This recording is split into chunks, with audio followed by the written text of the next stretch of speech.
And those are the products that are coming up, the products that are already there and in all the countries for several years and continue growing. We are also exploring new countries. We are moving into the Central Asian countries of CIS that we haven't covered. We are expanding our sales into Southeast Asian and Southeast European countries. In fact, we are having just recently the first of our products registered in Serbia. We are expecting first registrations to take place in Vietnam reasonably soon. So these are the first signs of ourselves moving into those markets. And we are, as you remember in the map before, we are considering different cooperation possibilities in the regions that we believe entering on our own might be too difficult, too long, or too expensive, or might not be feasible for other reasons.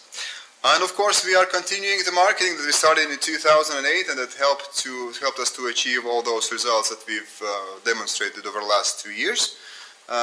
We are going to continue investing in that, and we believe that in the near future will allow us to maintain stable two-digit growth, and will also allow us to maintain diversity of products and markets to avoid dependency on a single product or single market.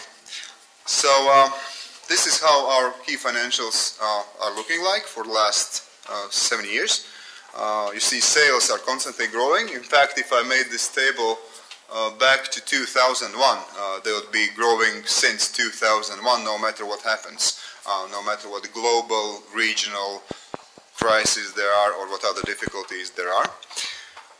I've been telling you about the decision to invest significantly in marketing in 2008, so you can see that 2008 in particular wasn't a good year.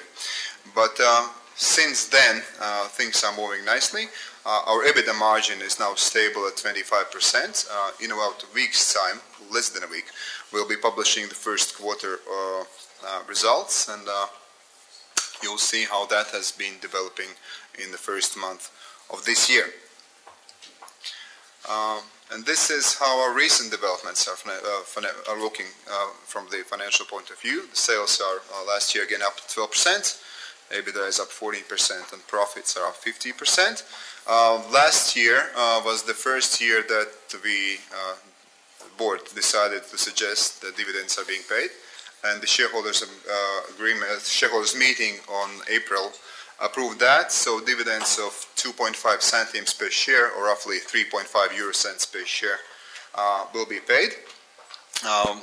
Tentative figures of sales for the first quarter are showing that our target for this year is made by roughly 25%, so the target of 41.8 million euros, we are meeting it reasonably well.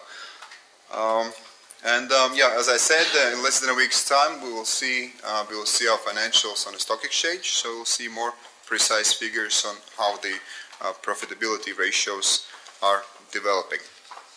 So I was about to stop here, but for those of you that are already investors of Olainfarm, I wanted to show these nice pictures, nice charts that you could be happy about, especially comparing how the market has been performing and how the sales are performing. So